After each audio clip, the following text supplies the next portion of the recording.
गृह मंत्रालय का जो नागरिकता विभाग है, आपने वहां आरटीआई डाल करके पूछा कि भारत सरकार नागरिकता के लिए किन किन दस्तावेजों को अहम समझती है। मैं चाहूंगा दर्शक लगाकर पूछें उस टोल फ्री नंबर पर, और जो पोर्टल जो उन्होंने बताया उस पर जाएं जरूर और पूछें आखिर एक भारतीय होने का सबूत है क्या। महज 8-10 करोड़ भारतीयों के पास ही पासपोर्ट होगा, तो क्या अन्य भारतीय नागरिक नहीं है? सवाल तो ये भी है। नहीं तो मैं सोचता हूँ तो फिर नागरिकता डिसाइड कैसे करते होंगे लोग, मतलब कैसे तय करेंगे कौन व्यक्ति नागरिक है कौन व्यक्ति नागरिक नहीं। और अगर उन्हीं को यह ठीक से नहीं मालूम, तो इससे बड़ा मजाक देश के नागरिकों के साथ और क्या होगा। पूरे देश में घुसपैठ को हटाने का दावा कर रही है, घुसपैठियों को लेकर के राजनीतिक विमर्श में आ रही है, तो उसको तो ये हक ही नहीं है। मतलब मुझे लगता है मॉरल राइट ही खत्म हो जाता है उसका ही। लेकिन आपने जो आरटीआई डाली उसके हिसाब से सरकार को पता ही नहीं कि चीन ने कितने बार घुसपैठ की, तो हम चीन से क्या लड़ेंगे। सरकार की जो मंशा है वह ये इसको स्पष्ट कर रहा है कि सरकार नहीं चाहती कि जनता को सही सूचनाओं की जानकारी उपलब्ध हो।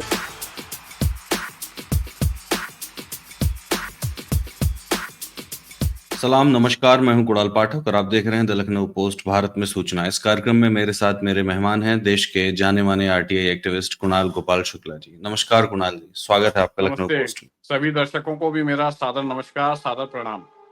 कुणाल जी, आज मैं आपकी एक आरटीआई जो आपने हाल ही में अगस्त 2025 में डाली थी उससे बातचीत की शुरुआत करूंगा। आपने अगस्त 2025 में गृह मंत्रालय का जो नागरिकता विभाग है, मतलब आपने बिल्कुल फोकस होकर के सही जगह आरटीआई डाली थी। गृह मंत्रालय का जो नागरिकता विभाग है, आपने वहां आरटीआई डाल करके पूछा कि भारत सरकार नागरिकता के लिए किन किन दस्तावेजों को अहम समझती है, यानी कि कौन से ऐसे दस्तावेज हैं जिनको अगर मैं दिखा दूं सरकार के सामने तो वो मुझे नागरिक मान लेगी या मुझे नागरिकता प्रदान कर दी जाएगी। बड़े आश्चर्य की बात है कि इतने फोकस्ड जगह पर भेजे जाने के बावजूद उसके जवाब में उन्होंने कहा कि यह जानकारी उनके विभाग के दायरे में नहीं है, और आपको कोड किया कि आप इंडियन सिटीजनशिप online.nic.in पर चले जाइए और सिटीजनशिप एक्ट 1955 के नियमों के तहत जो भी दस्तावेज हैं उसके आधार पर आपको जानकारी मिल जाएगी।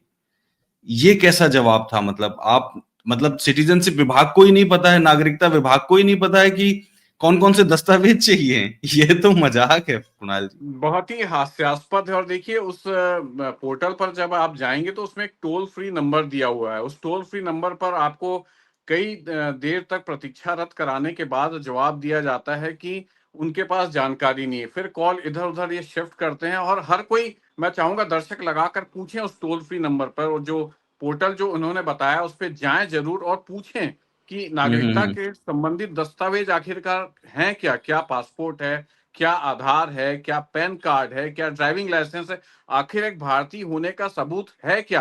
तो मतलब ये गृह मंत्रालय को ही नहीं पता, और वो एक पोर्टल रेफर कर देता है कि आप यहाँ पर जाके देखें। उस पोर्टल में अगर आप टोल फ्री नंबर लगाते हैं और कई देर प्रतीक्षारत कराने के बाद बोलता है कि अगर आपके पास मतदाता परिचय पत्र है तो आप भारत के नागरिक हैं। ये मतलब ऑन रिकॉर्ड मैं आपको बोल रहा हूँ।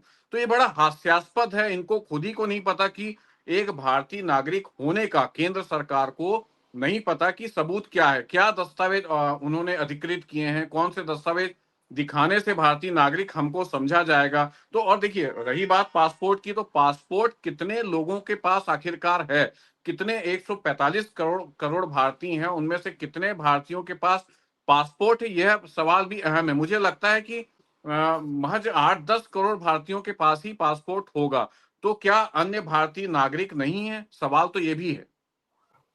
जिस मतदाता पहचान पत्र को आप ये मानने के लिए तैयार नहीं थे कि वो व्यक्ति वोटर हो सकता है, बिहार एसआईआर में हमने देखा किस तरीके से सुप्रीम कोर्ट को इंटरवीन करना पड़ा, तब जाकर के मतदाता पहचान पत्र और आधार को मान्यता मिली है। उसको वो नागरिकता का प्रमाण पत्र मान ले रहे हैं आपके आईवीआर में। बिल्कुल बिल्कुल, और इन्होंने ये ऑन रिकॉर्ड कहा है। और टोल फ्री नंबर पर मैं इसलिए सबको बोल रहा हूँ कि जाकर पूछना चाहिए कौन नागरिक है, कौन नागरिक नहीं है, और उसके लिए क्या दस्तावेज अधिकृत भारत सरकार ने किए हैं। तो ये बड़ा मजेदार वहां से जवाब मिलेगा आपको। नहीं तो मैं सोचता हूँ तो फिर नागरिकता डिसाइड कैसे करते होंगे लोग, मतलब कैसे तय करेंगे कौन व्यक्ति नागरिक है कौन व्यक्ति नागरिक नहीं। ये तो बड़ी अजीब बात, आपने इतनी अहम जानकारी ली है और ये पब्लिक स्पेस पर बहुत अच्छे से आनी चाहिए कि भारत सरकार को ये नहीं पता। मतलब ये तो चलिए छोड़िए, हम लोगों ने इस मामले पर भी मतलब चर्चा की है कि भारत सरकार को ये नहीं पता कि हमारे यहाँ नागरिक कौन कौन है या कितने घुसपैठी हैं। असली मूल सवाल तो यही है कि सरकार को यही नहीं पता है कि नागरिकता किसको दी जा सकती है, कौन नागरिकता के लिए एलिजिबल है, और अगर मुझे नागरिकता चाहिए तो मुझे क्या करना पड़ेगा। हाँ, तो अच्छा अच्छा, ये ठीक देखिए है। बहुत ही हास्यास्पद है कि हम दोनों भी किस दस्तावेज के आधार पर नागरिक हैं, और हम दोनों इस बात पर चर्चा कर रहे हैं कि कौन नागरिक है। तो भारत सरकार को ये स्पष्ट करना चाहिए था कि कौन से दस्तावेज अधिकृत नागरिकता के लिए किए गए हैं, और अगर उन्हीं को यह ठीक से नहीं मालूम, तो इससे बड़ा मजाक देश के नागरिकों के साथ और क्या होगा। बिल्कुल ठीक बात कह रहे हैं आप। और मतलब मुझे लगता है और किसी बातचीत पर क्या ही चर्चा की जाए जब भारत सरकार, मतलब एक हमारी मुख्य आइडेंटिटी क्या है? हमारी मुख्य आइडेंटिटी है कि हम भारत के नागरिक हैं। लेकिन हमारी सरकार को ये नहीं पता है कि हम भारत के नागरिक कैसे हैं, और हम भारत के नागरिक कैसे नहीं हैं, ये भी नहीं पता है। और बिना ये जाने हुए पूरी भारत सरकार तमाम राज्यों के सहयोग से पूरे देश में घुसपैठ को हटाने का दावा कर रही है, घुसपैठियों को लेकर के राजनीतिक विमर्श में आ रही है। तो उसको तो ये हक ही नहीं है, मतलब मुझे लगता है मॉरल राइट ही खत्म हो जाता है उसका। मैं बिल्कुल शत प्रतिशत इस बात से सहमत हूँ कि जब इन्हीं को नहीं पता है, और देखिए ये बिल्कुल स्पष्ट होना चाहिए, सरकार को यह एकदम स्पष्ट और साफ करना चाहिए कि किन दस्तावेजों के आधार पर एक व्यक्ति भारत का नागरिक है। जब यही स्पष्ट नहीं है तो नागरिकता कैसे डिसाइड कर रही है, और नागरिकता को लेकर पूरे देश में जो सत्तारूढ़ पार्टी है वो कैसी नौटंकी कर रही है। असम में देखिए क्या चल रहा है, पूरा असम डिस्टेबलाइज कर दिया गया सिर्फ नागरिकता को लेकर ही। सीए एनआरसी का बिल्कुल। सारा मुद्दा जिसकी वजह से पांच पांच छह छह लोग पांच पांच सालों से जेल में बंद है, वो सीए एनआरसी नागरिकता का ही मुद्दा है। मतलब हम एक, आप सोचिए कि कुछ लोग एक ऐसे मुद्दे के लिए जो कोई मुद्दा ही नहीं है सरकार के लिए, उसके लिए पांच पांच सालों से जेल में है। जब जेल में सरकार, है, बिहार में उसको इसको लेकर नाटक नौटंकी चल रही है। अन्य राज्यों पे, वेस्ट बंगाल में, असम में इसको लेके हो हंगामा मचा हुआ है। अच्छा, हम लोगों ने शायद इसको इसको लेकर पहले भी चर्चा की थी कि रोहिंग्या एक बहुत बड़ा मुद्दा इस देश में हमेशा से रहे हैं। चुनाव के वक्त जो है उनको मुद्दा बनाया जाता है। कितने रोहिंग्या घुसपैठिया इस देश में है, यह भी इस देश की गृह मंत्रालय को नहीं पता है। यह दर्शकों को मैं फिर से बताना चाहूंगा, और ये जवाब इन्होंने, ये भी आरटीए में बताया इन्होंने। ये भी आरटीआई में बताया कि ना इनको ये पता है कि रोहिंग्या देश में कितने हैं, ना इनको ये पता है कि देश में घुसपैठिया कितने हैं, और ना इनको ये पता है कि नागरिकता किसको दी जा सकती है, नागरिकता किसकी छीनी जा सकती है। इसके बावजूद सीएनआरसी जैसे कानून आते हैं और देश के युवाओं को, पढ़ने लिखने वाले बच्चों को पांच पांच सालों के लिए जेल में ठूस दिया जाता है, और देश की अदालतें कुछ नहीं कर पाती। खैर, ये आपकी आरटीआई से ही पता चलता है, बाकी तो सरकार कभी कोई जवाब देती नहीं है। एक अगली आरटीआई है कुणाल जी, जिसमें आपने पूछा भारत सरकार से कि पिछले 10 सालों में, मतलब जब से नरेंद्र मोदी सत्ता में आए हैं 2014 में, तब से चीन ने कितने बार भारतीय सीमा में घुसपैठ किया।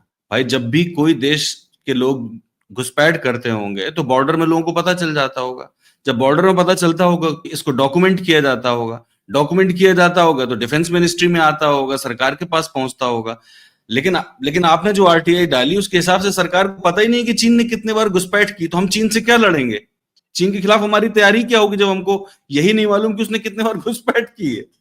बाकी ये देखिए, मतलब कितना दुखदाई बात है कि गलवान में क्या हुआ हम सब ने देखा। अरुणाचल प्रदेश में चीनी हेलीकॉप्टर घुसते हैं, और उस घुसपैठ की जो खबरें हैं प्रमुख समाचार पत्रों में छपती हैं। जनरल सीडीएस रावत, जिनका एक हेलीकॉप्टर दुर्घटना में संदेहास्पद स्थितियों में निधन हो जाता है, जनरल सीडीएस रावत इस बात को लेकर कई बार मुखर रहे हैं चीनी घुसपैठ को लेकर, और देश की सरकार को ही नहीं पता कि चीन ने देश में कितनी बार घुसपैठ की है। तो ये दुखदाई भी है, हास्यास्पद भी है, और मतलब सरकार की जो मंशा है वह ये इसको स्पष्ट कर रहा है कि सरकार नहीं चाहती कि जनता को सही सूचनाओं की जानकारी उपलब्ध हो पाए। बिल्कुल ठीक बात है। और मैं ये सोचता हूँ, तो क्या चीन के साथ संबंध यूं ही बढ़ाते रहेंगे ये? आपको क्या लगता है? देखिए, मैंने तो एक अन्य आरटीआई में ये भी पूछा था कि देश में वर्तमान में कितनी चीनी कंपनियां जो है वह काम कर रही हैं। इनके जो कंपनी संबंधित मंत्रालय है उससे मैंने जानकारी आरटीआई के तहत ही मांगी थी। और ये हर बार देखिए दिवाली जैसे ही आती है तो एक जुमला पकड़ा दिया जाता है कि चीनी झालरों का आपको मेरे को विरोध करना है, परंतु चीन के साथ व्यापार बदस्तूर जारी है। चीन के साथ जो है आयात निर्यात हो रहा है, व्यापार घाटा चीन के साथ सबसे अधिक है। चीन अपने सामानों को सबसे अधिक भारत में खपा रहा है, और भारत सरकार को ही नहीं पता कि देश में कितनी चीनी कंपनियां व्यापार कर रही हैं, ये भी आरटीआई में इन्होंने कहा है।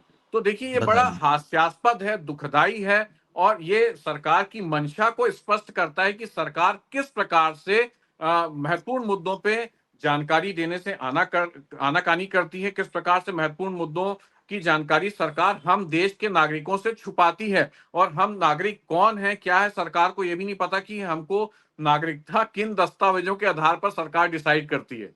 क्या आपने पूछा था कंपनियां कितनी हैं और कितने एम्प्लॉयज हैं वहां के, सब कुछ ये भी सरकार नहीं बता पाई। मुझे कभी कभी लगता है कि आपकी आरटीआईज और आपके उनके जवाबों को देखकर लगता है कि ये जो भारत सरकार है ये मानसिक रूप से तैयार ही नहीं। उन्हें लगता है कि ये एक ऐसा एक्ट है जो बिल्कुल एलियन है, जबकि उन्होंने मतलब तमाम चीजों को डाइल्यूट करने की कोशिश की है। इसके बावजूद अभी भी ये इनके गले की फांस बना हुआ है, सही जानकारी ही नहीं निकलती। अजीब बात है। देखिए, जानकारी देना नहीं चाहते, ये बात तो सच है, परंतु जानकारी जो है कई बार होती नहीं, और आरटीआई सिर्फ इसलिए ही लगाई जाती है कि जानकारी उनके पास है नहीं। जैसे कि मैंने, अगर आपको याद होगा, तो एक बार यह भी पूछा था आरटीआई लगा के, और ये दस्तावेज हैं कि प्रधानमंत्री जो लड़ाकू विमान उड़ा रहे हैं तेजस, इसको उड़ाने के संबंधित जो अनुमति है, उसको अनुमति का दस्तावेज दिखाएं। तो भारत सरकार की वायुसेना के पास इसका भी कोई जवाब नहीं था। प्रधानमंत्री किस हैसियत से जो है मिलिट्री की वेशभूषा का इस्तेमाल कर रहे हैं, सैनिक वर्दी का इस्तेमाल कर रहे हैं, वह नियम कायदा बताइए, या वह ऐसा कोई आदेश बताइए। तो ऐसा कोई आदेश था नहीं, और आप समझिए, इन सब बातों के दस्तावेज होते नहीं, ये सब बातें सिर्फ हवाई होती हैं, और ये आरटीआई लगाई इसलिए जाती हैं कि सरकार इसका इसका जवाब नहीं दे पाए, और कुछ शर्म इनमें दिखे और कुछ शर्म बाकी रहे। पर इनके जवाब होने चाहिए। और आपकी आरटीआईज ये बताती हैं, मैं आपकी इस बात से सहमत नहीं हूं कि इनके जवाब नहीं होते। सरकार अगर ट्रांसपेरेंट होगी तो इनके जवाब होने चाहिए। और आपकी आरटीआई ये बताती हैं कि सूचनाओं को, घटनाओं को देखने का एक अलग दूसरा एक नजरिया है, तरीका है, जिससे ये पता चल सके और सरकार के अकाउंटेबिलिटी को एंश्योर किया जा सके, फोर्स किया जा सके सरकार को अकाउंटेबिलिटी के लिए। नहीं, निश्चित रूप से, जैसे अभी हाल फिलहाल आपको याद होगा कि मैंने उपराष्ट्रपति, भूतपूर्व उपराष्ट्रपति की गुमशुदगी को लेकर उपराष्ट्रपति सचिवालय में आरटीआई लगाया था, और मजेदार जवाब देखिए, इन्होंने जवाब आरटीआई में ये दिया है कि उपराष्ट्रपति, जो भूतपूर्व उपराष्ट्रपति हैं, उनकी गतिविधियों और उनके हाल की जानकारी उपराष्ट्रपति सचिवालय को नहीं होती है। तो मतलब बताइए, इनको, ये इनका जवाब होता है, और ये इनके जो जिम्मेदारी होती है।